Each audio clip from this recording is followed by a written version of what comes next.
আসসালামু আলাইকুম রহমতুল্লাহ। ওয়ালাইকুম সালাম রহমতুল্লাহ বরকাত।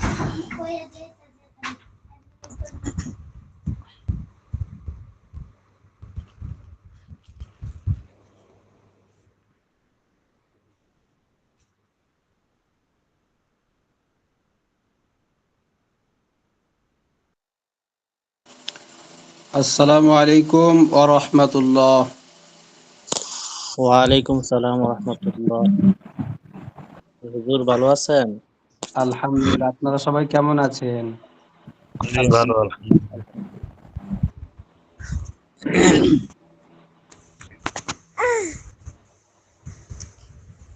আপনাদের আজকে কোন কিতাবের ক্লাস? মানে এসব ঠিক শিখি। সবার জানা আছে তো? অনেকে আবার জি ইনশাআল্লাহ। জানে না তো।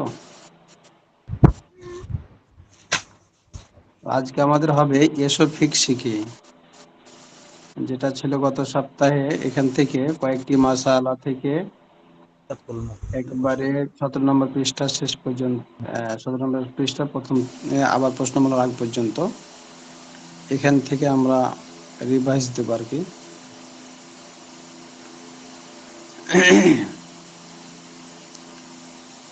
যেহেতু নিয়মিতভাবে পিছনের পড়াগুলো আহ, আবার রিভাইজ দেওয়া হয় প্রতি সপ্তাহেরটা পরের সপ্তাহে, এজন্য এটার দ্বারা একটা উপকারও আছে যে আমরা যাদের হয়তো ক্লাস মিস হয়ে গেছে তারা আবার এখান থেকে কিছু শিখতে পারলো, জানতে পারলো।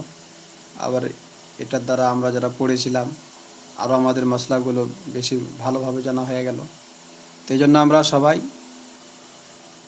আহ, মনোযোগী হয়ে এই কিতাবের পড়াটা শোনার চেষ্টা করব। ইনশাল্লাহ এটাই আমার জীবনের শিক্ষা অর্জন করার একটা মূল উদ্দেশ্য হবে।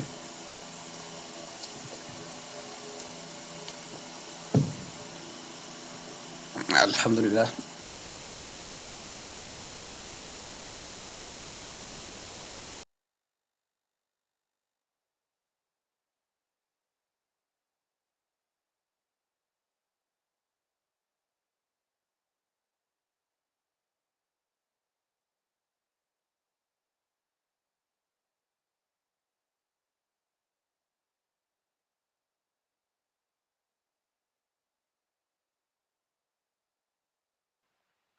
আসসালামু আলাইকুম রহমতুল্লাহ। কোনো সাউন্ড শোনা যাচ্ছে না।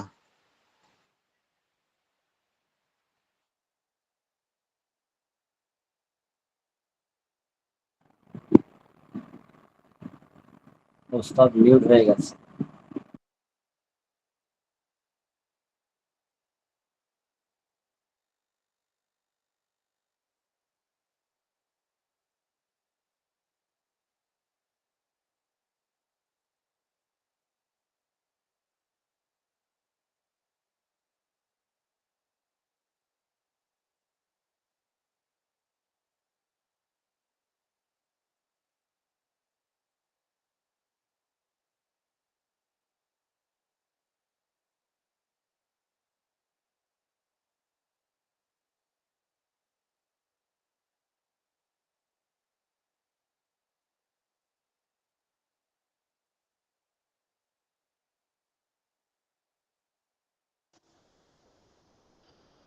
হুজুর আপনার কথা শুনতে ভাইজানেরা, আজকের পরে তো আমি 2-3টা ক্লাস পাবো না। আমি ইনশাআল্লাহ আগামীকালকে উমরার উদ্দেশ্যে রওনা হইতেছি। ইনশাআল্লাহ ইনশাআল্লাহ। আল্লাহ ভরসা। ভাই দোয়া করেন আমাদের জন্য। অবশ্যই সবাই সবার জন্য দোয়া করা দরকার। আপনি দোয়া করি, আপনারা আমার জন্য দোয়া করবেন। আল্লাহ জানি সফরটা সহজ করে দেয়। আল্লাহ জানি উমরাকে সহজ করে কবুল করে। জি, আসসালামু আলাইকুম। ওয়ালাইকুম আসসালাম। সালাম রহমতুল্লাহ। ঠিক আছে, আমরা যথা নিয়মে ক্লাসে চলে যাই। আমি স্ক্রিনটা শেয়ার করতেছি, আপনারা একটু খেয়াল করেন তো দেখা যাচ্ছে কিনা আপনাদের ওখানে।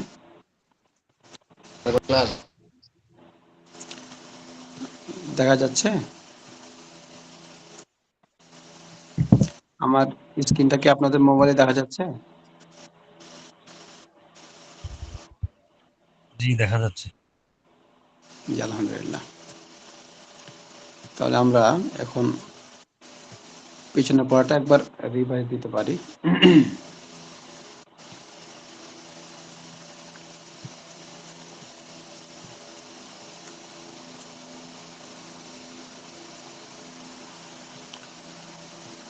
আচ্ছা, এখান থেকে একজন পড়েন তো। এই যে আমার স্ক্রিনে দেখা যাচ্ছে যে কয়েকটি মাসালা, এটা গত সপ্তাহে এখান থেকে পড়ানো হয়েছিল 17 নম্বর পৃষ্ঠার এই যে প্রশ্নমালা পর্যন্ত। তো আমরা এই পিছনে পড়াটি একবার পড়ে তারপরে ইনশাল্লাহ মূল পড়া শুরু করব। আপনাদের মধ্যে থেকে একজন এখান থেকে বলেন কয়েকটি মাসালা এখান থেকে।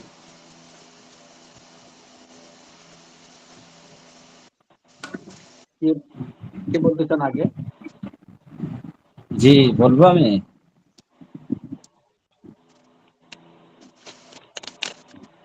জি, আপনি পড়বেন, পড়েন। নাজমুল মোল্লা ইন্ডিয়া থেকে বলছি। হ্যাঁ, আপনি তো মাশাআল্লাহ সবার আগে থাকেন।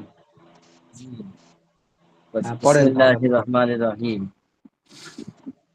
সুইয়ের মাথার মতো ছিটা ছিটা ছোট ছোট পেশাবের ছিটা মাপ, কেননা তা থেকে বাঁচা সম্ভব নয়। হুম। শরীরের ঘামে বা পায়ের ভেজায় যদি নাপাক কাপড় বা বিছানা ভিজে যায় আর শরীরে বা পায়ে নাপাকির চিহ্ন দেখা যায়, তাহলে শরীরও নাপাক হয়ে যাবে। নাপাকির চিহ্ন দেখা না গেলে নাপাক হবে না। শুকনো নাপাক মাটিতে ছড়িয়ে দেওয়া ভেজা কাপড়ে নাজাসাতের চিহ্ন দেখা দিলে কাপড় নাপাক হয়ে যাবে। নাজাসাতের চিহ্ন দেখা না দিলে নাপাক হবে না। এসব ক্ষেত্রে আসল দেখার বিষয় হলো নাজাসাতের চিহ্ন প্রকাশ পাওয়া না পাওয়া। টিপলে মাশাআল্লাহ। পানি পড়ে না এমন ভেজা নাপাক কাপড়ে শুকনো পাক শুকনো পাক কাপড় পেঁচিয়ে রাখলে ওই শুকনো কাপড় নাপাক হবে না। হুম। নাজাসাতের উপর দিয়ে বয়ে আসা বাতাস যদি ভেজা কাপড়ে লাগে আর তাতে নাজাসাতের চিহ্ন দেখা যায়, তাহলে ওই কাপড় নাপাক হয়ে যাবে। নাজাসাতের চিহ্ন দেখা না গেলে নাপাক হবে না। মাশাআল্লাহ। এখানে আমি কয়েকটা প্রশ্ন আছে, আমি প্রশ্নগুলো পড়তেছি, আপনারা প্রশ্নগুলোর জবাব দিবেন চেষ্টা করবেন। গলিজ ও খফিফ নাজাসাত কি কি? গলিজ ও খফিফ নাজাসাত কি কি?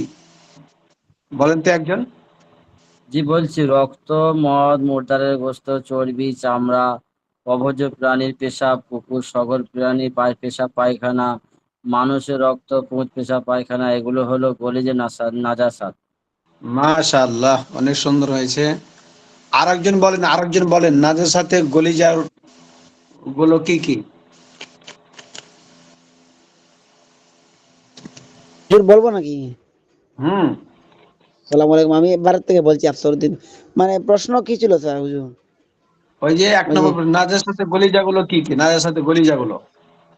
না, গলিজাগুলো হলো নাজাসাতের যে রক্ত, মদ, মুর্দারের গুশ, চর্বি, চামড়া, অবৈধ প্রাণী পেশাব, কুকুর, হিংস্র প্রাণীর পেশাব পায়খানা, লাল ঘাম, এগুলো হাঁস মুরগির পায়খানা এবং মানুষের শরীর থেকে মাশাআল্লাহ। যে রক্ত, পুজ, পেশাব বের হয় ইত্যাদি। আচ্ছা, আরেকজন বলেন নাজাসাতে খফিফা খফিফা এগুলো কি কি? নাজাসাতে খফিফ কি কি জিনিস?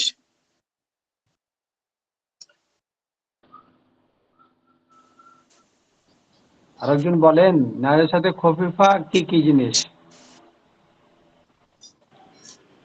জি হুজুর, আমি বলবো। হ্যাঁ, জি, সবাই বলতে পারবেন। খাফিফ নাজাসাত হলো ঘোড়ার ঘোড়ার পেশাব, তারপরে উট, গরু, বকরি, তারপরে হালাল প্রাণীর পেশাব, গোবর, এগুলা, পাখির পিষ্টা, এগুলো হচ্ছে খফিফা। নাজাসাতে খফিফা। যে আরেকজন বলেন তো নাজাসাতে খফিফা গুলো কি কি? সুন্দর করে যা বলেন। জি আমি আমি বলছি, হ্যাঁ, ঘোড়ার বলেন। পেশাব, উট, গরু, বকরি ইত্যাদি, হালাল প্রাণীর পেশাব ও গোবর এবং হারাম পাখির বিষ্ঠা। খফিফা নাজাসাত কাপড়ে কোনো অঙ্গে এক চতুর্থাংশ বা কম হলে মাফ ও তার বেশি হলে মাফ নয়, অর্থাৎ নাজাসাত আচ্ছা, দূর না করা নামাজ দেখে পড়া বলা যাবে না, কিন্তু জায়েজ না হবে। দেখে বলতে হবে। হ্যাঁ, দেখে বলা যাবে না, না দেখে বলতে হবে, মুখস্থ বলতে হবে। তাহলে আমাদের কতটুকু আমরা এখান থেকে শিখতে পারলাম, এটাই আমাদের মূল উদ্দেশ্য। ঠিক আছে, তারপর 2 নম্বরে আমরা যাই। গলিজ ও খফিফ নাজাসাতের বিধান উল্লেখ করো। আগে তো গেল গলিজা এবং খফিফা গুলো কি কি, তাই না? এখন যে 2 নম্বরে যেটা বলা হচ্ছে যে গলিজ ও খফিফ নাজাসাতের বিধান উল্লেখ করো। মানে গলিজ নাজাসাতে গলিজা যেগুলো, এগুলো দ্বারা কতটুকু, মানে এটা বিধান কি, হুকুমটা কি, যেমন কতটুকু লাগলে পারে নামাজ হবে, কতটুকু না লাগলে পারে নামাজ হবে না, এটা বলছে আর কি।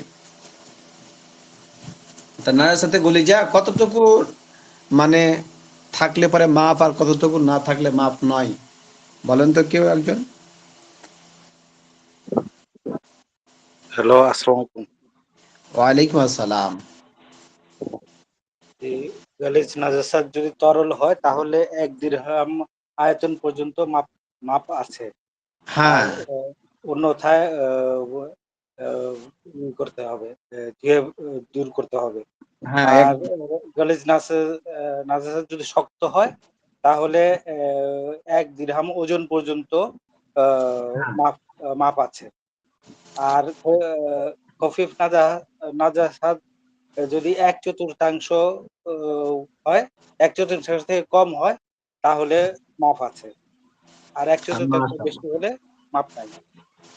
তাহলে নাজার সাথে গলির যেটা, সেটা হচ্ছে 1 দিরহাম পরিমাণ, এটা মাপ।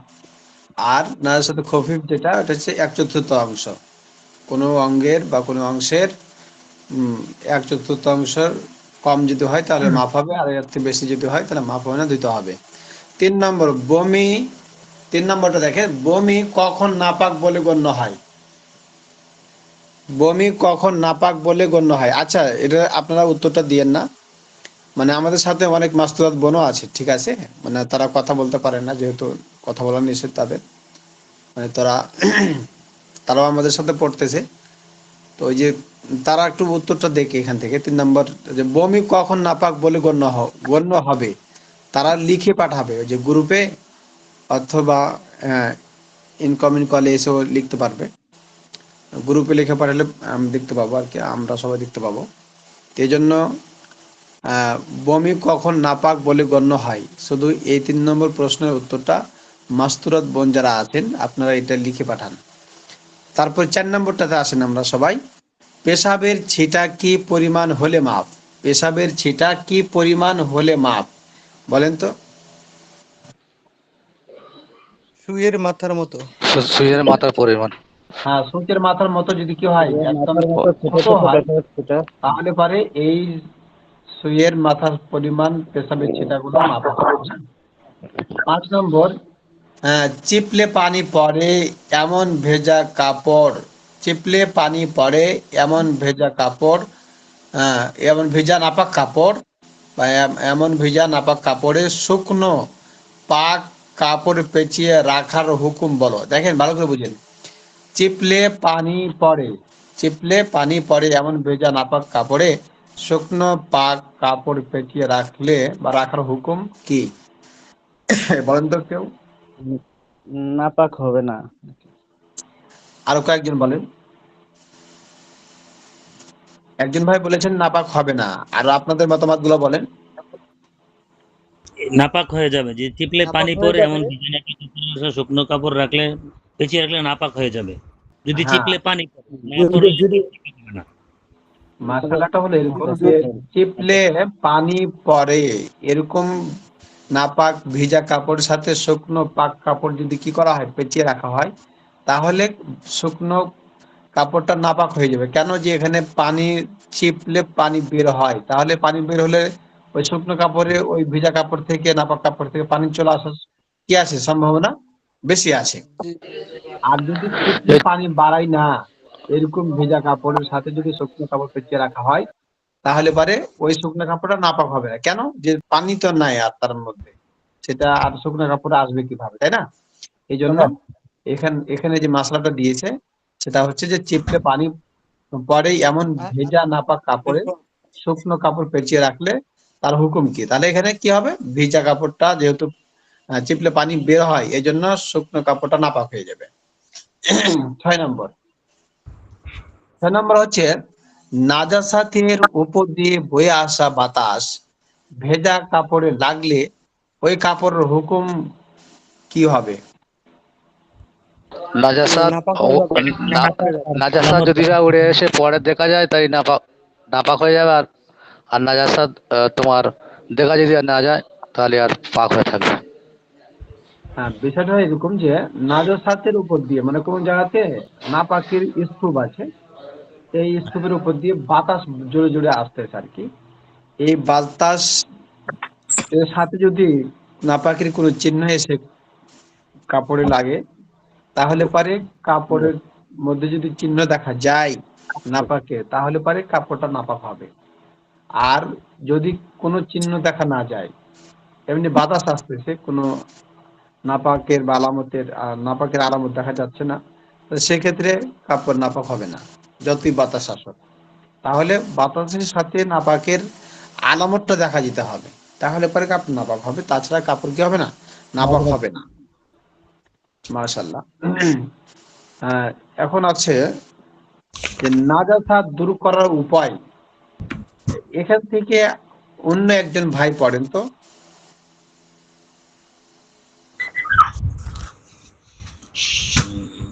নাজাসাত দূর করার উপায়, শরীরী নাজাসাত থেকে তাহারাত হাসিলের উপায় হলো ধুয়ে নাজাসাতের শরীর দূর করা। একবার ধোয়া দ্বারা দূর হোক কিংবা বেশিবার নাজাসাতের শরীর দূর হওয়ার পর তার চিহ্ন তথা রং বা গন্ধ দূর করা কষ্টকর হলে তা দূর করা জরুরি নয়। শরীরী হ্যাঁ, নাজাসাত পড়েন শরীরে নাজাসাত মানে শরীরী নাজাসাত মানে শুকিয়ে যাওয়ার পর। শুকিয়ে যাওয়ার পরও যার শরীর বিদ্যমান থাকে, যেমন রক্ত, বমি, পায়খানা। হ্যাঁ, যেমন এগুলো অশরীরী শুকিয়ে গেল, এগুলো কি থাকে, একটা যে শরীর আলামত থাকে। দেখা যায়, জি, তারপরে যেগুলি শুকানোর পরেও তার আলামত দেখা যায়। অশরীরী নাজাসাত থেকে তাহারাত হাসিল করার উপায় হলো নাজাসাত দূর হওয়ার প্রবল ধারণা হওয়া পর্যন্ত নতুন নতুন পানি দিয়ে ধুতে থাকা। তবে ফকিহগণ সহজতার জন্য প্রতিবার নতুন পানিতে 3 বার ধোয়ার কথা বলেছেন। মাশাআল্লাহ, চিপা চিপা সম্ভব সম্ভব জিনিসগুলো। জিনিসগুলোর ক্ষেত্রে প্রতিবার পানির ফোঁটা পড়া বন্ধ হওয়া পর্যন্ত চিপতে হবে। হুম, অশরীরী নাজাসাত মানে শুকিয়ে যাওয়ার পর যার শরীর থাকে না, শুধু দাগ থাকে, যেমন পেশাব, মদ। হ্যাঁ, যেমন এই যে পেশাব, মদ, এগুলো কাপড়ে লাগুক অথবা শরীরে লাগুক, শুকায় গেলে তো বোঝা যায় না, তাই না? এই জন্য এই অশরীরী নাজাসাত যেটা, এটা থেকে পবিত্র হওয়াটা একটু কঠিন। মানে যতক্ষণ পর্যন্ত দিলের নাজাসাত সাথে না দূর দেখি হওয়ার যে আমি অনেক আগে। এখনো এটা পাক হলো কিনা, যখন প্রবল ধারণা হবে যে না পাক হয়ে গেছে, তাহলে সেক্ষেত্রে পবিত্র হয়ে যাবে। আর যেটা শরীরে নাজাসাত, যেটা গঠন আছে বা শরীর আছে, এটা দূর হওয়া মানে এটা তো যতক্ষণ মানে চোখে দেখা যাচ্ছে যে এটা ঝাইল হয়ে গেছে, তার নাই আর, তাহলে সে কাপড় পবিত্র হয়ে যায়। এরপরে পড়েন। নাজাসাত দূর হয় পানি দ্বারা এবং এমন তরল পদার্থ দ্বারা যার নাজাসাত দূর করার যোগ্যতা রয়েছে, যেমন সিরকা ও গোলাপ জল। তেল, মাশাআল্লাহ। মধু ও চর্বি দ্বারা নাজাসাত দূর হবে না। হ্যাঁ, কয়েকটি মশলা, এটা পড়েন।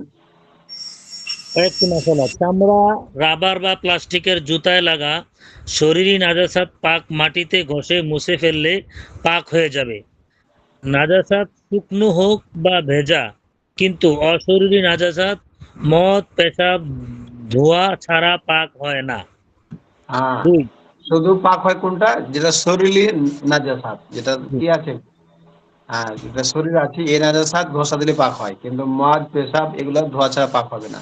2 নম্বর। 2 নম্বর, ছুরি, তলোয়ার, আয়না ও পালিশ করা পাত্র মুছলেই পাক হয়ে যায়। হুম, নাম্বার 3, মাটি শুকিয়ে গেলে এবং নাজাসাতের চিহ্ন দূর হয়ে গেলে তা নামাজের জন্য পাক হয়ে যায়। তায়াম্মুমের জন্য পাক হয় না। নাম্বার 4, মুর্দার পশুর চামড়া দাবাগাত দ্বারা পাক হয়ে যায়। দাবাগাত মানে ওষুধ দিয়ে রোদে শুকিয়ে বা মাটি মেখে চামড়াকে শোধন করা। নাম্বার 5, যে কোনো পশুর চামড়া শরীয়তি জবাই দ্বারা পাক হয়ে যায়। নাম্বার 6, মানুষের চামড়া দাবাগাত দ্বারা পাক হয়, তবে চিকিৎসায় যদি অন্য কিছুতে তা ব্যবহার করা জায়েজ নয়। কেননা মানুষের চামড়া বা অঙ্গ প্রত্যঙ্গ ব্যবহার করা মানুষের মর্যাদার পরিপন্থী। নাম্বার 7, মৃত্যুর পর রক্ত শরীরে মিশে যায় বলে শরীর নাপাক হয়ে যায়। সুতরাং শরীরের যেসব অংশে রক্তের প্রবেশ নেই তা নাপাক হয় না, যেমন চুল, পালক, শিং, হাড়। তবে তাতে চর্বি লেগে থাকলে চর্বির কারণে তা নাপাক হবে। মাশাআল্লাহ। আচ্ছা, খেয়াল করেন, আবার প্রশ্ন আসছে এখানে। আমি প্রশ্নটা পড়তেছি, আপনারা উত্তর দেবেন। 1 নম্বর প্রশ্ন হচ্ছে, শরীরী নাজাসাত এবং অশরীরী নাজাসাতের পরিচয় দাও। হ্যাঁ, বলেন তো একজন। যেটা আমরা পড়ে আসলাম, যেটা শরীরী নাজাসাত যেগুলো হচ্ছে কি রক্ত, বমি, পায়খানা, তাই না? আর অশরীরী নাজাসাত মানে ওই যে শুকিয়ে যাওয়ার পরও যার শরীর বিদ্যমান থাকে, বমি, পায়খানা, পেশাব। এটা শুকিয়ে যাওয়ার পরও দেখা যায় আলামত। হ্যাঁ, এখানে আমাদের উত্তরটা এরকম হবে যে শরীরী নাজাসাত এগুলো কি কি? শরীরী নাজাসাত মানে যেগুলো শরীর বিদ্যমান, যেমন রক্ত, পায়খানা, বমি। দেখুন ভালো, আর অশরীরী নাজাসাত এর পরিচয় হচ্ছে যে যেটা শুকিয়ে যাওয়ার পরে যার আলামত থাকে না, যেমন রক্ত, যেমন হচ্ছে পেশাব, মদ, এগুলো। 2 নম্বর, কাপড় ধুয়ে নাজাসাত দূর করার পর তাতে নাজাসাতের দাগ থেকে গেলে তার হুকুম কি? বলেন তো। কাপড় ধুয়ে নাজাসাত হ্যাঁ, দূর করার পর তাতে নাজাসাতের দাগ থেকে গেলে তার হুকুম হলো, এখানে যেটা বলা যদি হচ্ছে যে কাপড় বারে ধুয়ে বারে নাজাসাত দূর করার পর পরপর যদি তাতে নাজাসাতের দাগ থাকে গেলেও এখন দাগ কাপড় পাক হবে কি হবে না? কাপড় যদি ময়লাগুলো দূর হয়ে যায়, শুধু দাগ যদি না উঠাতে পারে তাহলে প্রয়োজন না, তাহলে কাপড় পাক থাকবে। হ্যাঁ, আর যেটা নাজাসাতের দাগ পেশাব দূর আর করা মদ, যদি কষ্টকর এটা হয় উঠে থাকে। তাহলে নাজাসাতের দাগ দূর করা জরুরি নয়, বরং নাজাসাতের শরীর যেটা আছে এটা যদি ঝাইল হয়ে যায়, দূর হয়ে যায়, তাহলে পরে পবিত্র হয়ে যাবে। তারপর 3 নম্বর, কাপড়ে অশরীরী নাজাসাত থেকে পাক করার উপায় বলো। কাপড়কে অশরীরী নাজাসাত থেকে পাক করার উপায় কি? কাপড় ধুতে হবে। হ্যাঁ, তাহলে যেটা অশরীরী নাজাসাত, এখান থেকে পবিত্রতা অর্জন করার উপায় হলো যে প্রবল ধারণা থাকা লাগবে। যতক্ষণ পর্যন্ত প্রবল ধারণা না হবে ততক্ষণ পর্যন্ত নতুন পানিতে ধুতে থাকবে। আর প্রকৃত মতামত হচ্ছে যে তারা 3 বার ধুয়ে 3 বার চেপা, তাই না?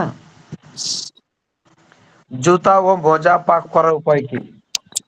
জুতা ও মোজা পাক করার উপায় কি কি? বলেন তো। জুতা কোনো কিছুতে মুছলে যথেষ্ট হবে, আর মোজা পানি দ্বারা ভালোভাবে ধুতে হবে। হ্যাঁ, তবে জুতায় যদি কি লাগে, শরীরে নাজাসাত লাগে, তাহলে এটা পাক করার উপায় হলো যে ঘষা দিলে পাক হয়ে যাবে। কিন্তু অশরীরী নাজাসাত যেমন পেশাব অথবা মদ, এই ধরনের কোন নাজাসাত নাপাক লাগলে ধোয়া পরে ছাড়া পাক ধুতে হবে, চাই সেটা জুতা হোক অথবা মোজা হোক। আর মোজার ক্ষেত্রে উভয় ক্ষেত্রে ধুতে হবে। এবার দেখেন 5 নম্বর, চীনামাটি, স্টিল এবং কাচের পাত্র পাক করার উপায় কি কি বলো। এগুলো পবিত্র করার উপায় হলো যে ঘষা দিলে কি হয়ে যাবে, পাক হয়ে যাবে। যেহেতু এগুলো খুব পিচ্ছিল জাতি, এই জন্য এগুলো ঘষা দিলে মাটির দ্বারা পবিত্র হয়ে যাবে। 6 নম্বর, কোন সূরাতে পশুর চামড়া দাবাগত ছাড়াই পাক? কোন সূরাতে পশুর চামড়া দাবাগত ছাড়াই পাক হবে। এটা চর্বি না বলেন তো? শরীয়তিপন্থীতে জবাই করলে সেই সেই পশুর চামড়া দাবাগত দাবাগত ছাড়া ছাড়া পাক হবে। শরীয়তি জবাই করার দ্বারা কি হয়? পশুর চামড়া পাক হয়ে যায়, দাবাগত ছাড়াই পাক পাক হয়ে হয়। যায় 7 নম্বর, শুকুরের চামড়া কি দাবাগত দ্বারা পাক হবে? কারণ সমূহ বলো। না, হ্যাঁ, কারণ দাবাগত কুকুর পুরা যে নাপাক, শুকুরের চামড়া দাবাগত দাবাগত দ্বারা করেন, আর পবিত্র হবে না। শরীয়তে ইসলাম পন্থায় জবাই করেন, তাদের কি হবে না? পবিত্র হবে না। কারণগুলো কেন কেন হবে না? কেন হচ্ছে যে এটা আইনি ভাবে, অর্থাৎ এটা সৃষ্টি সৃষ্টিজাত সত্তাগত ভাবে যেটা ভাবেই নাপাক। নাপাক। 8 নম্বর দেখেন, নাজাসাত আল্লাহর পড়া, না বাইর করতে পারে না। মাটির ওপর নাপাক নামাজ পড়া এবং সেই মাটি দ্বারা তায়াম্মুম করার হুকুম কি? মাটিতে কোনো কিছু পড়লে যদি মানে মাটি শুকিয়ে শুকিয়ে গেলে কোনো নাজার তা দ্বারা নামাজের জন্য পাক হয়ে যাবে, তায়াম্মুমের জন্য পাক হবে না। যাবে না। হ্যাঁ, মাশাআল্লাহ। যেমন হচ্ছে যে যে নাজাসাত পড়া মাটি, মানে মাটির উপরে যদি নাপাক পড়ে যায় আর যদি তার চিহ্ন দেখা না যায়, তাহলে সেখানে নামাজ পড়া যাবে, কিন্তু সেই মাটি দ্বারা কি হবে না? তায়াম্মুম করা যায় হবে না। তায়াম্মুম করা জায়েজ হবে না। 9 নম্বর হচ্ছে, মৃত্যু পশুর সমস্ত শরীর নাপাক নয়, কথাটার ব্যাখ্যা করো। মৃত্যু পশুর সমস্ত শরীর নাপাক নয়, কথাটার ব্যাখ্যা কি হবে? মৃত পশুর সমস্ত শরীর নাপাক নয়, কথার ব্যাখ্যা হলো যদি এই জায়গাটায় নাপাক হবে, আর যেখানে চামড়াতে চোখ, নখ, শিং এগুলি তো রক্ত প্রবাহিত হয় না, এগুলি পাক থাকে। হ্যাঁ, যেমন মৃত্যু পশুর রক্ত প্রবাহিত, যে রক্তটা থাকে ভেতরে, এটা বাইর না হওয়ার কারণে, রক্তটা গোস্তের মাংসের সঙ্গে মিলে যাওয়ার কারণে মৃত্যু পশুর এগুলো কি থাকে? নাপাক থাকে। তবে আহ যেগুলোতে রক্ত প্রবেশ করতে পারে না, যেমন চুল, হাড্ডি, শিং, এগুলো নাপাক হবে না। মাশাআল্লাহ। আমাদের যদি এ কোনো এসে পর্যন্ত খেয়াল করে সবাই, চর্বি লেগে আমরা থাকে। সবাই একটু খেয়াল করে মনোযোগী হই। আমরা এ পর্যন্ত, অর্থাৎ 17 নম্বর পৃষ্ঠা পর্যন্ত যেগুলো আলোচনা হইলো, এগুলো তাহারাত এবং নাপাক এগুলো সংক্রান্ত আলোচনা ছিল। এখন যেই বিধানটা আসতেছে সেটা হচ্ছে অজুর বিধান। হ্যাঁ, এখন পর্যন্ত পবিত্রতা নিয়ে আলোচনা চললো, কিন্তু কোনটা পবিত্র কোনটা পবিত্র না, কোনটা নাজের সাথে খফিফাত, কোনটা নাজের সাথে গলিজা, এগুলোর হুকুম কি, এগুলো নিয়ে আলোচনা হলো। মানে এগুলো নিয়ে কেন আলোচনা হলো? আগে কিতাবের শুরুতে এই আলোচনাটা কেন?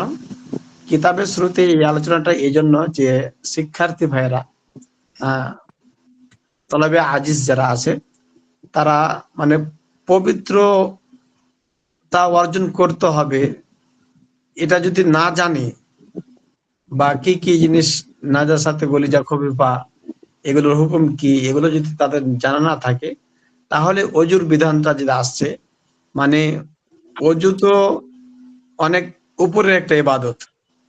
এই ইবাদতটা নাপাক বোঝা না বোঝার উপরে ডিপেন্ড করে, তাই না? এজন্য আগে পবিত্রতার বর্ণনাগুলোকে আগে আনছে, যাতে করে ওটার জ্ঞান অর্জন হওয়ার পরে অজুর বিধান নিয়ে আলোচনা করলে পারে। And অজু, এটা যে একটা পবিত্র একটা বিধান, এই বিধানটা ওগুলোর জ্ঞান না থাকলে পারে অজু পবিত্রতা নিয়ে হলো কিনা, সে পবিত্র হলো কিনা, সে পবিত্র হলো কি হলো না, এ সম্পর্কে জ্ঞান না থাকলে পারে অজু করে লাভ কি আর না করি বা লাভ কি। এই জন্যে অজুর বিধানটা পরে নিয়ে আসছে, আর পবিত্রতার বর্ণনাগুলোকে আগে নিয়ে আসছে।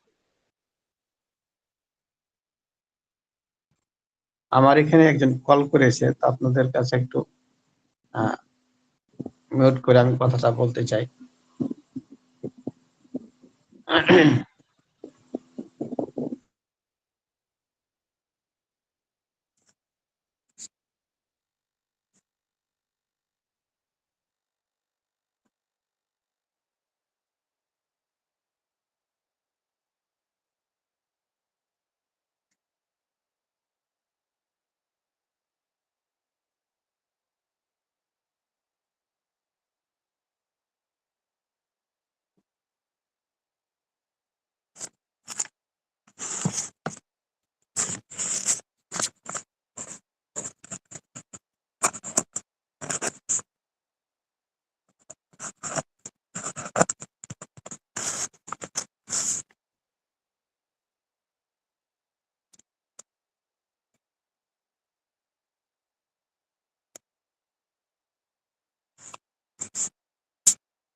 আসসালামু আলাইকুম। আমি ওই যে একটু কথা বলছিলাম, আমার এক মাওলানা ভাই কল দিয়েছিল। বিষয়টা হচ্ছে তাহলে যে জন্য আলোচনা করতেছিলাম সেটা হচ্ছে যে অজু তখনই মানে হবে যখন পাক পবিত্রতার বিষয় সম্পর্কে আমার জ্ঞান থাকবে। এই জন্য আমরা এখন যেটা আলোচনা শুরু হবে সেটা হচ্ছে অজুর বিধান, মানে অজু কিভাবে করতে হয়, আহ, এই সংক্রান্ত আলোচনা এখানে আসবে। অজুতে কতগুলো ফরজ আছে, অজুতে কতগুলো সুন্নত আছে, এগুলো নিয়ে এখন আলোচনাটা হবে। এগুলো আমাদের জানা বিষয়, তারপরেও অনেকগুলো বিষয় আছে যেগুলো আমরা এখনো পর্যন্ত জানি না। এই জন্য এখান থেকে আমরা যদি শিক্ষা অর্জন করতে পারি, ইনশাআল্লাহ পরিপূর্ণ অজুর বিধানটা আমরা জানতে পারবো। তাহলে শুরু করতেছি অজুর বিধান। অজু অর্থ পরিচ্ছন্নতা ও সৌন্দর্য, এবং অজু অর্থ অজুর পানি। খেয়াল করেন, তাহলে অজুর অর্থ কি বললো? পরিচ্ছন্নতা এবং সৌন্দর্য। তাহলে এখানে দুইটা অর্থ আছে, একটা হচ্ছে পরিচ্ছন্নতা, একটা হচ্ছে সৌন্দর্য। তাহলে অজু, তাহলে এটা শাব্দিক অর্থ এখানে যেটা বলা হলো যে পরিচ্ছন্নতা আর হচ্ছে সৌন্দর্য, দুইটা অর্থ পেলাম। রোজু তারপর দেখেন আরবিটা কি, উচ্চারণটা কি হবে যে? খেয়াল করেন সবাই দিকে, আপনাদের কথা বুঝতে পারছি না তো। এটা আরবিটা কিভাবে অজু অজু হবে না অজু? খেয়াল করেন, আপনার কথা বোঝা যাচ্ছে না, মানে ক্লিয়ার আসছে না আপনার কথা। এখানে দেখেন ওয়াও দদ ওয়াও হামজা, হ্যাঁ, ওয়াওর উপরে জম্মা আছে। দেখেন ওয়াওর উপরে জম্মা আছে মানে পেশ আছে। পেশ দিয়ে থাকলে পরে ওযু, এর অর্থ হবে পরিচ্ছন্নতা ও সৌন্দর্য, হ্যাঁ। এবং ওয়াওর উপরে যদি ফাতাহ থাকে, যে অর্থ জবর থাকে, ওয়াও এর উপরে দেখেন একটা জবর দেওয়া আছে এখানে, আর আগেরটার মধ্যে একটা দেওয়া আছে দেখেন পেশ। তাহলে ফাতা তথা জবর দিয়ে হলে পারে এর অর্থ কি হবে? অজুর পানি, অজু করার পানি। তখন অর্থ ওস্তাদ, হবে অজু করার পানি। হ্যাঁ বলেন। উনি ওই যে আপনার ওটারে বলতেছে কি, এটা কি জোয়াত পড়বো না দোয়াত পড়বো, এটা মানে বলতে চাইতেছে আর কি, অজু পড়বো না না অদু পড়বো। ও আচ্ছা, দোয়াতের আমরা যেটা সাধারণত বাংলাতে জি বলে জি থাকি অজু, তাই না? জি আর জি আরবিতে দত যেহেতু অজু অর্থ এরকম উচ্চারণ হয়, তো সেই ক্ষেত্রে মানে এখানে তো আমরা সবাই বাঙালি, তাই না?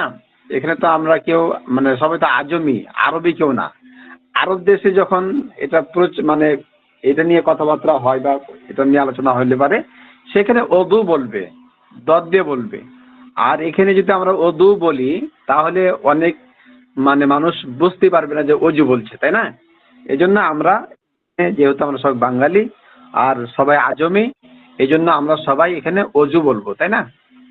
তাহলে পর উপরে পেশ দেওয়া হলে এর অর্থ হবে পরিচ্ছন্নতা আর সৌন্দর্য।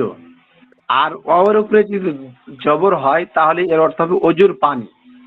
এখন এটা শাব্দিক অর্থ পাওয়া গেল। শরীয়তের পরিভাষায় অজু অর্থ পানি দ্বারা চেহারা, হাত ও পা ধোয়া এবং মাথা মাসে করা। তাহলে শরীয়তের পরিভাষায় কি বলা হয়? অজু শব্দের অর্থ হচ্ছে, শরীয়তের পারিভাষিক যেটা অর্থ সেটা হচ্ছে যে পানি দ্বারা চেহারা, হাত ও পা এবং মাথা মাসে করা, তাই না? যেমন অজুর একটা আয়াত আছে না, ওই যে সূরা আলে ইমরানের মধ্যে, আয়াতটা কি যেন, আলে ইমরানের মধ্যে না সূরা নিসার মধ্যে যে আছে না, যে ইয়া আইয়ুহাল্লাযীনা আমানু ইযা কুমতুম ইলা সালাতি ফাগসিলু ওয়ুজুহাকুম ওয়া আইদিয়াকুম ইলাল মারাফিক ওয়ামসাহু বিরুউসিকুম ওয়া আরজুলাকুম ইলাল কা'বাইন। এটা একটা আয়াত আছে না, এখানে আল্লাহ রাব্বুল আলামিন যেটা বলতেছেন জি, যে হে সফারা সূরা মাইদা 7 নাম্বার পৃষ্ঠায় লেখা আছে। সূরা মাইদাতে, হ্যাঁ আচ্ছা ঠিক আছে, সূরা মাইদাতে আছে এই আয়াতটা। 7 নাম্বার তো পৃষ্ঠায়। এখানে আল্লাহ তাআলা ওযুর কয়েকটি ফরজ এখানে আলোচনাটা হয়েছে এই আয়াতের মধ্যে। তো এখানে ওই আলোচনাগুলো আসবে, আমরা পর্যায়ক্রমে পড়ে যাই ইনশাআল্লাহ। তাহলে এখানে আমরা পেলাম শরীয়তের পরিভাষায় অজুর অর্থ হচ্ছে পানি দ্বারা চেহারা, হাত ও পা ধোয়া এবং মাথা মাসে করা। এরপরে আসেন অজুর 4 ফরজ। খেয়াল করেন, ওই যে আয়াতের কথা বললাম, এই আয়াতের কথা এখানে বলা হবে। অজুর মধ্যে কয়টি ফরজ? 4টি ফরজ। জি। অজুতে 4টি ফরজ, আমরা যে নুরানিতে বা মক্তবে যেটা পড়েছি আর কি, সেটা এখানে দেওয়া আছে। তো অজুতে হচ্ছে 4 ফরজ। এক হচ্ছে একবার করে চেহারা ধোয়া, একবার করে চেহারা ধোয়া, মানে একবার ধোয়ার দ্বারাই ফরজিয়াত আদায় হয়ে যায়। আর 3বার কেন ধুই আমরা? এটা সুন্নাত আদায়ার্থে, এটা নিচে আসবে। তাহলে একবার চেহারা ধুলে ফরজিয়াত আদায় হয়ে যাবে। 2 নম্বর কোনই সহ 2 হাত ধোয়া। 2 নম্বর হচ্ছে কোনই সহ, যেটাকে আমরা যে হাতের কোনই গিরা যেটা আছে এটাকে বলা হয় কোনই। তাহলে কোনই সহ 2 হাত ধোয়া, এটা 2 নম্বর ফরজ। 3 নম্বর হচ্ছে মাথা 4 ভাগের 1 ভাগ মাসে করা, মাথার 4 ভাগের 1 ভাগ মাসে করা, এটা 3 নম্বর। 4 নম্বর হচ্ছে গোড়ালি সহ 2 পা ধোয়া, গোড়ালি সহ 2 পা ধোয়া। তাহলে অজুতে আমরা কয় ফরজ পেলাম? 4টা ফরজ পেলাম। এগুলো মুখস্থ কিন্তু আপনাদের কাছে সামনের সপ্তাহে শুনবো এগুলো, যেহেতু আমাদের এগুলো সবাই জানা আছে, মুখস্থ করাও সহজ। দেখেন এখানে একটু এক লেখা আছে, ওই একটা এখানেও লেখা আছে। হ্যাঁ, এখানে যেটা বলা হচ্ছে যে ফরদুল ওযুই গসলুল ওয়াজহি ওয়াল ইয়াদাইন মা'আল যাচ্ছেন? মিরফাকাইন ওয়াল মাসহু রুবু'র রা'সি। তাহলে দেখেন ওয়া গসলুল রিজলাইন মা'আল কা'বাইন। তাহলে এখানে যেটা বলা হলো যে ফরদুল ওযু, অজুর ফরজ গসলুল ওয়াজহি, চেহারা ধৌত করা, ওয়াল ইয়াদাইন মা'আল মিরফাকাইন, আর 2 হাত ধোবে কোনই পর্যন্ত, আল মাসহু রুবির রাসি, আর মাথা মাসা করবে চতুর্থ অংশ, মাথার 4 ভাগের 1 ভাগ, ওয়া গসলুল রিজলাইন হবে এটা, মা'আল কা'বাইন, আর 2 পা ধৌত করবে গোড়ালি পর্যন্ত। কাব মানে কাবাইন মানে গিরাকে বলা হয় পায়ের। তাহলে অজুর ফরজ কয়টা পেলাম আমরা? এখান থেকেও আমরা অজুর 4টি ফরজ পেলাম। তারপরে দেখেন, তাহলে অজুতে 4 ফরজ এখানে পাওয়া গেল। 1 নম্বর হচ্ছে একবার করে চেহারা ধোয়া, 2 নম্বর কোনই সহ হাত ধোয়া, 3 নম্বর মাথার 4 ভাগের 1 ভাগ মাসে করা, 4 নম্বর গোড়ালি সহ 2 পা ধৌত করা। এগুলো মুখস্থ করে নেব আমরা। তারপরে দেখেন চেহারার সীমানা হলো মাথার চুলের শুরু থেকে চিবুকের নিচ পর্যন্ত এবং এক কানের লতি থেকে অপর কানের লতি পর্যন্ত। তাহলে চেহারার সীমা কতটুকু এখানে এটা বলে দিবে, কিন্তু মানে চেহারা মুখমণ্ডল যে ধুত হবে, এই মুখমণ্ডল কতটুকু, তাই না? চেহারা কতটুকু অংশকে বোঝায়, এখানে যেটা পরিষ্কার করে বলা হলো যে চেহারার সীমানা হলো যে মাথার চুল থেকে, মানে কপালের যে চুল অংশ আছে প্রথম এখান থেকে চিবুকের নিচ পর্যন্ত। চিবুক বলা হয় যে নিচের থুড়ি, যেটা যাদের আমরা দাড়িতে যে ঢিকা আছে চিবুক, এটাকে থুড়ি বলা হয়, আমাদের কেউ কেউ থুড়িও বলে। তাহলে এটাকে বলা হয় কি এর নিচ পর্যন্ত এবং এক কানের লতি থেকে অপর কানের লতি পর্যন্ত, এটা হচ্ছে কি চেহারার সীমানা। এতটুকু অংশ ধোয়াটা হচ্ছে কি ফরজ। এখন আরো নিচে আসবে, তবে এখানে একটা কথা ক্লিয়ার করতে হবে যে আমরা তো পুরুষ মানুষ, আমাদের তো মুখে দাঁড়িয়ে আছে, তাই না? দাঁড়িয়ে আছে কানের এই পাশে, কানের এক কানের লতি থেকে আর এক কানের লতি পর্যন্ত যেহেতু বলা হলো, তাহলে এক কান থেকে আর এক কান পর্যন্ত। তো এই 2 কানের এই যে পাশে যে আমাদের দাড়ির সঙ্গে মাথার চুলের যে সম্পর্কটা, মানে এই রেখাটা, তাহলে এই যে এই পাশে মানে এ কানের 2 কানের এই দেখেন দাড়ির এই অংশটুক যেটাকে চিপ বলা হয়, এই চিপের মাঝে আর কানের এই কান আর চিপের মাঝে দেখেন একটা অংশ আছে যে যাতে দাড়ি নাই, আছে কি? দেখেন তো সবাই খেয়াল করেন, আমার কথা বুঝতে পারছেন কিনা, মাত্রাটা ক্লিয়ার করার জন্য বলছি। তাহলে এই যে চিপ অর্থাৎ দাড়ির যে এই অংশটা চুলের সাথে, মাথার চুলের সাথে যে লেগে আছে, তো এই চিপের অংশটুক আর এই কানের এই গোড়া পর্যন্ত, মানে কানের এই সাইড পর্যন্ত যে মাঝে একটা অংশ আছে এই যাতে দাড়ি নাই, আছে কি? নাই, এই জায়গাতে নাই। তাহলে এই জায়গাটুকু আর এই দুই কানের এই জায়গাটুকু ধুতো করা এটাও ফরজের অন্তর্ভুক্ত। কেউ উজু করতে লেগে এই সামান্য জায়গাটুকু যদি না ভিজে তাহলে তার উজু হবে না। কেন? এইটুকু ধোয়াও হচ্ছে ফরজ। কথাটা কি বুঝতে পারছেন কি না আপনারা? জি এখন হুজুর। এখন হচ্ছে যে চিবুক মানে থুড়ি যেটা, এটা হচ্ছে দাড়িতে ঢাকা আছে, তাই না? দাড়িতে ঢাকা আছে। এখন ওই যে ওই মশলাগুলো আসবে নিচে, তারপরে আগে বলে দিচ্ছি যে দাড়ি যদি ঘন হয়, চিবুক যদি দেখা না যায়, তাহলে পারে দাড়ির ভেতরে পানি পৌঁছানো জরুরি না, ওয়াজিব না। এখন মুখমণ্ডল ধুতে গিয়ে যদি এ পর্যন্ত পানি চলেও যায় তাতে কোনো অসুবিধা নাই। আর যদি ফাঁকা দাড়ি হয়, যে চিবুক দেখা যাচ্ছে, চামড়া দেখা যাচ্ছে চিবুকে, তাহলে পারে সেক্ষেত্রে পানি পৌঁছানো ওয়াজিব। আর যদি এত ঘন দাড়ি যে তার ভিতরে চামড়া দেখা যাচ্ছে না, চিবুকের চামড়া দেখা যাচ্ছে না, তাহলে সেক্ষেত্রে পানি পৌঁছানো ওয়াজিব না। মানে সেক্ষেত্রে দাড়ির উপর দিয়ে পানি গড়ে গেলেও অসুবিধা নেই। কিন্তু দুই কানের যে এই পাশে এই পাশে যে ফাঁকা জায়গাটুকু আছে, এই জায়গাটুকু অবশ্যই দিতে হবে, কেননা এই জায়গাটুকু হচ্ছে ফরজের অন্তর্ভুক্ত। তাহলে এবার আমরা আসি, অজুর সুন্নাত হলো আমার একটু গলাতে সমস্যা, মানে সমস্যা মানে কয়েকদিন থেকে ঠান্ডা লেগে গেছে, নামাজ পড়তে পারতেছি না, কিরাত বলতে পারতেছি না, গলা ব্যথা করতেছে, গলার মধ্যে কফ আটকে আছে। আচ্ছা দেখি, 1 নম্বর, অজুর সুন্নাত হলো অজুর শুরুতে নিয়াত করা এবং বিসমিল্লাহির রহমানির রহিম বলা। তাহলে খেয়াল করেন সবাই, অজুর সুন্নাত গুলো কি কি। 1 নম্বর কি বলা হলো? অজুর শুরুতে নিয়াত করতে হবে।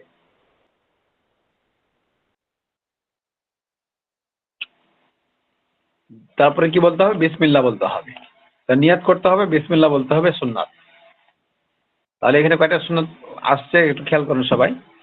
তা মোটামুটি এখানে 10টা সুন্নাত লিখেছে, তো একটা একটার মধ্যে আছে, তো অনেক জায়গাতে আরো অনেক বেশি সংখ্যা দিয়েছে সুন্নাতের, 13টা 16টা 17টা কোন কোন জায়গাতে আছে। এখানে 10টা কেন? তো এখানে একটা আর একটার মধ্যে ঢোকানো আছে। যেমন নিয়াত করা একটা আলাদা সুন্নাত, বিসমিল্লাহ পড়া একটা আলাদা সুন্নাত, কিন্তু এখানে 1 নম্বরে 2টা দিয়েছে, এই জন্য এখানে সংখ্যাটা কম। তারপরে আসেন 2 নম্বর, প্রথমে কবজি পর্যন্ত 2 হাত ধোয়া। প্রথমে 2 হাত কবজি পর্যন্ত ধুতে হবে। কয়বার? 3 বার। এখানে 3 বার কথাটা লেখা নাই। তারপরে দেখেন 3 নম্বর, মেশক করা। মেশক না পেলে আঙ্গুল ব্যবহার করা, মানে আঙ্গুল দ্বারা দাঁতে ডলা দেওয়া।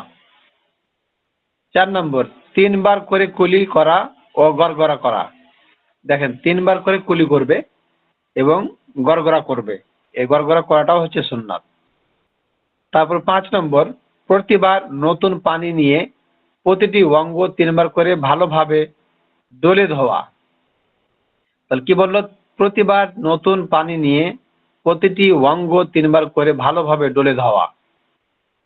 তারপরে দেখেন 6, একই পানিতে, খেয়াল করি, একই পানিতে পুরো মাথা এবং 2 কানের ভেতর ও বাহির মাসে করা। তাহলে একই পানিতে মানে একবার ভিজা হাতেই আপনি মাথা মাসে করবেন, আবার ওই হাত দ্বারাই আপনি কি করবেন? কানের ভেতর এবং বাহির মাসে করবেন। যেমন ভাবে আপনাদেরকে এই মাসাটা বুঝাই, 6 নম্বরটা একটু ভালো করে বুঝেন। একই পানিতে পুরো মাথা মাসে করতে হবে, আর কানের ভিতর আবার কানের বাইরে, এটা কেমনে হয়, তাই না? তাহলে এটা আপনারা ভিডিওতে আসেন, আমি আপনাদেরকে দেখাই। আমার ভিডিওটা চালু করতেছি, সেখানে আপনারা একটু খেয়াল করেন, অনেক সময় না দেখলে বোঝা যায় না।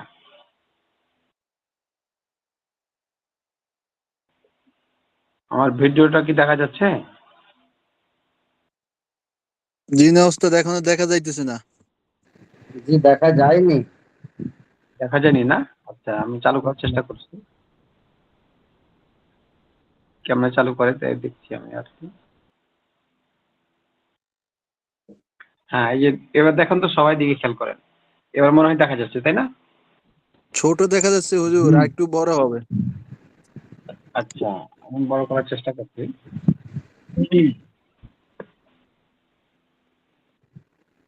এবার তো দেখতে পাচ্ছেন সবাই নাকি? আপনাদের স্ক্রিনে দেখা দেখা যাচ্ছে যাচ্ছে, কি? দেখা যাচ্ছে হুজুর, লেকিন ছোট দেখা যাইতেছে। আচ্ছা, আপনাদের স্ক্রিনে ইটা হবে বড়, আপনারা জুম করেন, আপনাদের হাত দিয়ে আপনাদের স্ক্রিনটা জুম করেন।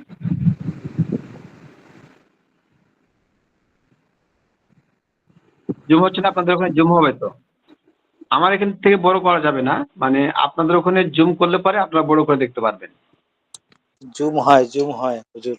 হ্যাঁ, তাহলে মানে একই পানি নিয়ে কান মাসে করতে, মাথা মাসে করতে হবে আর কান মাসে করতে, তাই না? তাহলে এটা কেমনে সম্ভব? এটা সম্ভব। মানে এই যে আমার হাত, দুটা হাত, এই দুই হাত কিন্তু আপনার ভিজা হাত, তাই না? এই দুই হাত ভিজা, তাহলে এখন আমি কিভাবে এই এক কান ভিজা হাত দ্বারা মাথা এবং কান মাসে করবো? তাহলে খেয়াল করে, এখানে আমার 10টা আঙ্গুল আছে হাতে, তাই না? 10টা আঙ্গুলকে আপনি এইভাবে মিলান, দেখা যাচ্ছে কিনা আপনাদের ওখানে? 10টা আঙ্গুলকে এই 4টা আঙ্গুল বাদে, এই যে এখানে 4টা আঙ্গুল দেখা যাচ্ছে, এই 4টা আঙ্গুল বাদে এই নিচের যেটাকে বলা হয় এই যে কনিষ্ঠ আঙ্গুল, তারপরে এই যে তারপরে একটা আঙ্গুল, তারপরে এই যে মধ্যমিক আঙ্গুল, এই 3 3 6 আঙ্গুলকে মেলান। এইভাবে মিলাইয়া আর এই যে 4টা আঙ্গুল শাহাদাত এবং বৃদ্ধা আঙ্গুল, এগুলোকে আলাদা রাখেন। এবার মাথার সামনের দিক থেকে এই 4টা 3 3 6 আঙ্গুল দ্বারা পিছনের দিকে নিয়ে যান। হাতের তালু কিন্তু ফাঁকা আছে, দেখেন হাতের দিয়ে নিচের দিয়ে এই তালা তাইলে যেটা হাতের তালু যেটা বলা হয়, আর এই যে পাশের তালু এটা কিন্তু ফাঁকা থাকবে। শুধু 6 6 3 3 6 আঙ্গুল দ্বারা এই মাথার সামনের দিক থেকে পিছনের দিকে গিয়ে শেষ পর্যন্ত নিয়ে যাবে, শেষ পর্যন্ত যে পর্যন্ত চুল আছে। তারপরে আবার এখন হাতের যে এই অংশটা আছে, যেটা অংশ এখন ব্যবহার হয় না, হ্যাঁ তালু যেটা ব্যবহার হয়েছে, কি আঙ্গুলগুলো ব্যবহার হলো, দেখেন আঙ্গুলগুলো ব্যবহার হচ্ছে, কিন্তু হাতের যেটা তয়লা এটা কিন্তু এখনো কি হয়নি, ব্যবহার হচ্ছে না, দেখেন। আর ঠিক অনুরূপ ভাবে এখন পিছন পর্যন্ত গেল কিনা, এবার এই অংশ আর এই অংশ, হাত দুই হাতের অংশ এখন এইভাবে দেখেন, আমি টানতে এসেছি, টান বরাবর, মানে প্রথমে তো উপর দিক মাথা হয়ে গেছে, তাই না? এখন এই দুই সাইড ফাঁকা ছিল, এই দুই সাইড হাতের তালুর দ্বারা কি হলো, মাথা হয়ে গেল। তাহলে সামনে প্রথমে যখন করলাম মাথার উপরের অংশটা হাতের আঙ্গুল দ্বারা হলো, আবার পিছন থেকে যখন আসবে তখন হাতের তয়লা যেটা অংশ, এই অংশ দ্বারা এই দুই সাইড কি হয়, মাথায় হয়ে গেল। এখনো কিন্তু আমার হাতের দুটা আঙ্গুল বাকি আছে, একটা হলো শাহাদাত আঙ্গুল, একটা হলো বৃদ্ধ আঙ্গুল, এই 4টা আঙ্গুল বাকি আছে। তাহলে শাহাদাত আঙ্গুল দ্বারা কানের ভিতরে এভাবে হাত দিতে, প্রথমে ভিতরে যত দূর যায়, তারপরে ভিতরের যে পেঁচিটা অংশগুলো আছে এভাবে ঘুরাইয়া এই হাতের আঙ্গুলের কাজ শেষ, বৃদ্ধা শাহাদাত আঙ্গুলের কাজ শেষ। এবার কোনটা হবে? এবার যে বৃদ্ধ আঙ্গুল থাকলো, এই বৃদ্ধ আঙ্গুল দ্বারা কানের উল্টা পিঠ, কানের উল্টা পিঠ এভাবে মাপে করতে হবে। তাহলে পরে এই হাতের মানে পুরা হাত দ্বারা আমার মাথা এবং কান মাসে হয়ে যাচ্ছে। এই জন্য এই নিয়মে যদি মাথা করা যায়, তাহলে পরে একবার পানি নিলেই পারি, কি হয়, মাথাও মাসে হলো, আবার কানও মাসে হলো, কানের উল্টা পিঠও মাসে হলো। আবার এখন পরে মোস্তাহাবের ক্ষেত্রে আসবে যে গর্দন মাসে করা, উল্টা পিঠ থাকলে পারে এই উল্টা পিঠ দ্বারা এখন গর্দন মাসে করে নিলাম, বাস ক্লিয়ার হয়ে গেল। এখন এটা নিয়মের বাইরেও যদি কেউ মাসে করে, আর মাসেও হবে কিনা, হ্যাঁ এটা নিয়মের বাইরেও যদি কেউ কোন রকম ভিজা হাত দ্বারা মাথার মধ্যে ঘুষে নাই, তাও মাসে হয়ে যাবে, কিন্তু এটা পরিপূর্ণ সুন্নাতের ইত্তেবা করা হলো না। এই জন্য আমরা যখন মাসে করব তখন এগুলোকে ফলো করে যেভাবে আছে সেভাবে আমরা আমাদের ওস্তাদ আমাদেরকে এভাবে দেখাইছিলেন, আপনাদেরকে আমি এভাবে দেখালাম, এভাবে মাথায় করার চেষ্টা করবেন ইনশাআল্লাহ। আর উল্টা পিঠ দিয়ে গর্দান মাসা করবেন। আর যদি মনে করেন যে আমি এমনি হাত এভাবে ফিরাই নেবো, মাসে হয়ে যাবে, কোনো অসুবিধা নেই। কিন্তু এই সিস্টেমটা পরিপূর্ণ সুন্নাতের ইত্তেবা হলো না। এই জন্য আমরা সবাই ইনশাআল্লাহ এভাবে করার চেষ্টা করব। মাস্তুরাত বোন যারা আছেন তারাও এভাবে করার চেষ্টা করবেন। তাদের এই গর্দান পর্যন্ত নিয়ে যাবে, তারপরে আর নিয়ে যাওয়ার কোনো ই নাই। আচ্ছা, তারপরে আমরা আসি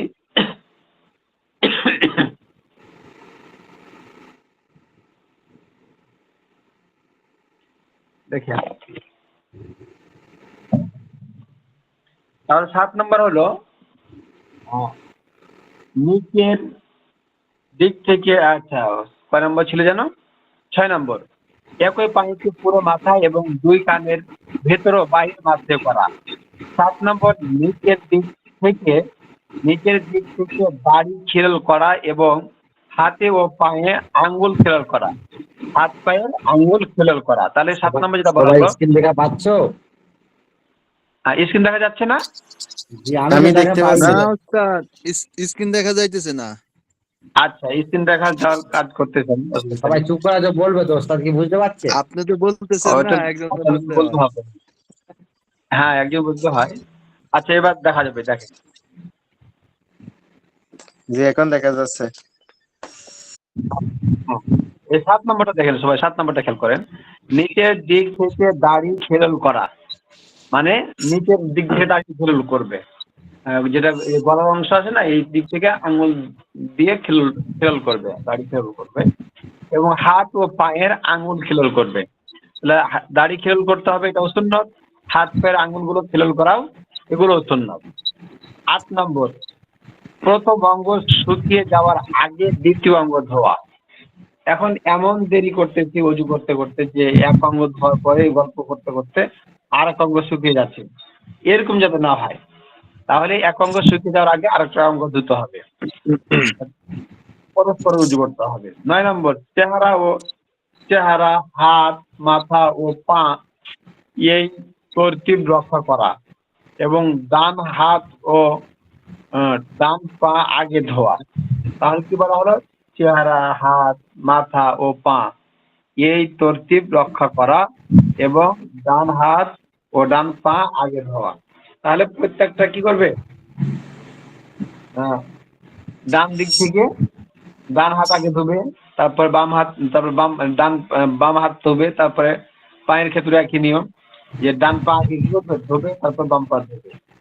আর প্রত্যেকটা অঙ্গ ধোয়ার আগেই, চেহারা ধোয়ার আগে যাতে কি হয়ে যায়, আরেকটা অঙ্গ, মানে আমি ডান হাত ধুতে গিয়ে এমন তৈরি করলাম যে আগের অঙ্গটা কি না ভিজা নয়, শুকায় গেছে, এরকম যাতে না হয়। 10 নম্বর হচ্ছে মাথার সামনে থেকে মাসে শুরু করা এবং ঘাড় মাসে করা। তাহলে কি বলে 10 নম্বর, মাথার সামনে থেকে মাসে শুরু করা, যেটা আমি আপনাদের দেখাইলাম, মাথার সামনে থেকে মাসে শুরু করা এবং ঘাড় মাসে করা। মাথা মাসে করবে, ঘাড়ও কি করবে? মাসে করবে। জি হুজুর, একটা প্রশ্ন আর করব। এই পর্যন্ত হলো অজুর হলো সুন্নাত। 10টি এখানে সুন্নাতের কথা বলা হয়েছে। আপনারা সবাই অজুর একটা প্রশ্ন ছিল। আচ্ছা, বলতেছি, ওইটা শুনতে চাই আগে, আমি এটা শেষ করে নিই। তাহলে অজুর 4 ফরজ এবং আপনারা অজুর 10টি সুন্নত, এখানে যে কথাটি বলা হলো, এগুলো আপনারা মুখস্থ অবশ্যই করবেন, কারণ এগুলো জরুরি আমাদের। জি, আপনার কার প্রশ্ন ছিল এটা বলেন। জি, আমি চেহারা, মাথা, পা এই তরতিব ঠিক রাখা, কি রক্ষা করা, ডান হাত ও ডান পা আগে দেওয়া। অনেকে একবার যে 3বার হয় ডান হাত, তারপরে বাম হাত 3বার।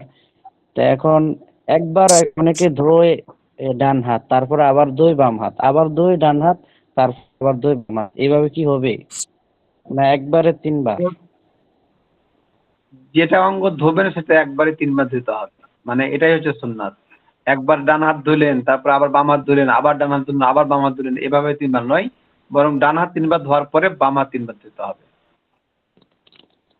জি জি বুঝতে পারলেন কিনা? মানে জি জি অনেক সময় কি হয়, ডান হাত ধুচ্ছে আবার বাম হাত ধুচ্ছে, আবার ডান হাত ধুচ্ছে আবার বাম হাত, এটা হবে না, এটা সুন্নতের পরিপন্থী। মানে সুন্নত হলো যে ডান হাত আগে ধুতে হবে আপনাকে, ডান হাত আগে ধোয়ার পরে ডান হাত 3 বার ধোয়া হয়ে গেলে তখন বাম বাম হাতে যেতে হবে। বুঝতে পারলেন কিনা? এভাবে দিতে হবে। আর জি কার প্রশ্ন আছে বলেন? জি, জি, ধরুন আমি আমি শুনেছি কথাটা, আমি তো সঠিক জানি না। বলছিলাম আমি অজু করছি, হাত ধরুন মুখ ধরুন ধুইলাম, ধোয়ার পরে আমি একটা বন্ধুর সাথে কথা বলছি, কথা বলতে বলতে আমার হাত মুখ শুকিয়ে গেল। আমার তারপরে ফের আবার শুরু থেকে উজু করতে হয়, অজু নাকি হয় না, আমি ওটা জিজ্ঞেস করে চাচ্ছি। হ্যাঁ, এখানে এই যে কথাটা বলা হলো যে এক অঙ্গ শুকানোর আগে আরেক অঙ্গ ধুয়ে ফেলা, মানে এমন দেরি না করা যে এক অঙ্গ ধুতে গিয়ে আরেক অঙ্গ শুকায় গেল, এত লম্বা না করা। এরকম যদি কারো শুকায় যায় এখন উজু হবে কিনা, এটাই তো আপনার প্রশ্ন, তাই না? জি, এই জি, প্রশ্ন জবাব হলো, উত্তর হলো যে এক অঙ্গ ধুতে গিয়ে আরেক অঙ্গ যদি শুকায় যায়, এতটুকু যদি কেউ বিলম্ব করে তাহলে তার অজু হবে, কিন্তু সুন্নাত তা আদায় হবে না। মানে সুন্নাত ছিল তাকে এক অঙ্গ শুকানোর আগে আরেক অঙ্গ ধোয়া, এই সুন্নাতটা আদায় হবে না, অজু হবে কিন্তু সুন্নাতটা তার তরক হয়ে যাবে, এই জন্য সুন্নাতের সবটা তার ছুটে যাবে। জি, আর কার প্রশ্ন আছে বলেন? ওস্তাদ, জি আমরা এখানে তো অজুর সুন্নত আপনার 10টা আমাদেরকে পড়াইলেন। আমরা হ্যাঁ একটার মধ্যে আম করে মনে নাই সঠিক 15টা না 16টা পড়াইছিল। তো হ্যাঁ, ওই বাড়তি বাড়তি ওগুলো বললে কি মানে বা করলে কি মানে আপনার কোনো বাড়তি গুণা বলতে বা এখানে যেগুলো দেওয়া আছে এগুলো হচ্ছে হ্যাঁ, এগুলো এখানে কিতাবলে এখানে এই যেটি আনছে এগুলো হলো তেনার কাছে, মানে এগুলো মূল। এর জি বাইরে আরো সুন্নাত আছে যেগুলো অন্য অন্য কিতাবলা এগুলো আনছে। যেমন এখানে কোন কোনগুলো নাই, উঁচু স্থানে বসা, কেবলামুখে বসা, হ্যাঁ, তারপরে অজু শেষে কালামে শাহাদাত পাঠ করা, আরো এগুলো সুন্নত আছে, এগুলোও সুন্নত, ঠিক আছে।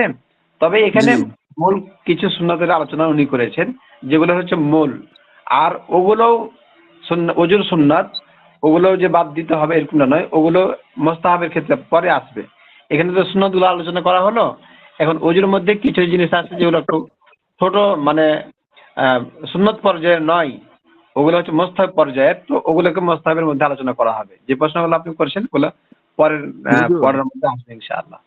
হুজুর বলেন। আমার আরেকটা একটু জানার দরকার। আমরা একটা পড়ছি আমগরে পড়াইছে অজুতে শুরুতে নিয়ত করা আছে। নিয়তটা কি, এটা কি মানে নিয়তটার ব্যাপারে একটু আমগরে বলেন। আচ্ছা, নিয়তের ব্যাপারে বিষয়টা হলো যে অজুর জন্য নিয়ত করতে না, জি অজুতে জি নিয়ত করা সুন্নাত। তাহলে অজুতে নিয়ত করা সুন্নাত বলতে আমরা এর কি বুঝি? অজুতে নিয়ত করা সুন্নাত দ্বারা আমরা এটা বুঝতে হবে যে আমি অজুটা করছি কি জন্যে? আমি তো কোনো ইবাদত করার জন্য করছি, তাই না? হ্যাঁ, জি কোরআন তেলাওয়াতের জন্য হোক, অথবা নামাজ পড়ার জন্য হোক, অথবা ভালো কোনো কাজ করার জন্য হোক, অথবা অজু করতেছি যে আমি কোনো ইবাদত করার জন্য অজু করতেছি, কোনো ইবাদত, কোনো পার্সোনাল ভাবে মুখে বলার দরকার নেই যে আমি অজু করতেছি কোনো একটা ইবাদত করার জন্য। আবার পার্সোনাল অজুটা হচ্ছে একটা ইবাদত, আবার অজু অবস্থায় থাকাও একটা ইবাদত। অজু করাটা, মানে অজু করে মানুষ কখন? যখন মানুষ অজুর দ্বারা কোনো ইবাদত করবে, তখন মানুষ কি করে? অজু করতে যায়। তাহলে আমার মধ্যে একটা কি আছে? ইবাদত করার একটা নিয়াত আছে, যে আমি অজু করতেছি ইবাদত করার জন্য। এটা একটা তো গেল, তাই না? যে আমি অজু করতেছি ইবাদত করার জন্য, এরকম একটা নিয়াত থাকা। আর পার্সোনাল ভাবে অজু করে থাকাটাও হচ্ছে একটা ইবাদত। হ্যাঁ, এই জন্য আহ, নিয়াত থাকবে যে আমি কি করতেছি? আমি অজু করতেছি ইবাদত করার জন্য, বা অজুই একটা ইবাদত এই জন্য আমি এই অজু করতেছি। অজুই একটা ইবাদত এই জন্য আমি অজু করতেছি, এতে কোনো সমস্যা নেই। এতটুক বললে হয়ে যাবে না? হ্যাঁ, এতটুকু থাকলে দিলের মধ্যে এতটুকু থাকলে ধারণা ইনশাল্লাহ নিয়াতটা আদায় হয়ে যাবে। জি তো ঠিক আছে, ইনশাল্লাহ এই পর্যন্ত থাক। আপনারা একটু ভালো করে পড়ার চেষ্টা করবেন, বিশেষভাবে অজুর সুন্নাত গুলো মুখস্থ করবেন, অজুর ফরজগুলো মুখস্থ করবেন। এগুলো আমাদের সব সময় লাগে, যেহেতু কেউ অবহেলা করবেন না যে এটা এগুলো তো আমরা পারি, এগুলো আর পড়ার দরকার নাই, এই কথা কেউ মনে করবেন না। ইনশাল্লাহ এগুলো আমাদের দরকার। তো ঠিক আছে, সবাই ভালো থাকেন, সুস্থ থাকেন। আসসালামু আলাইকুম রহমতুল্লাহ।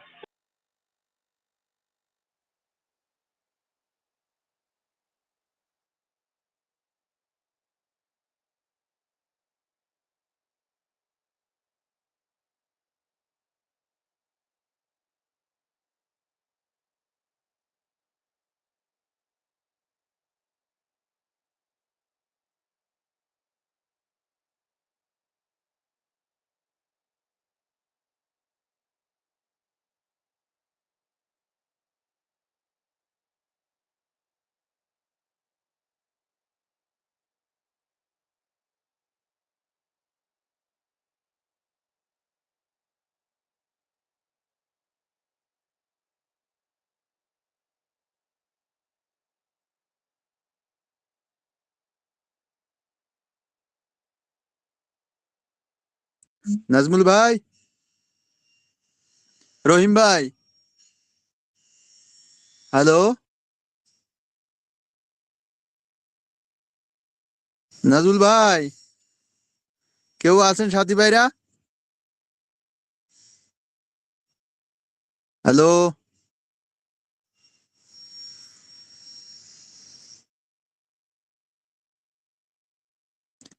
ইয়ামিন ভাই,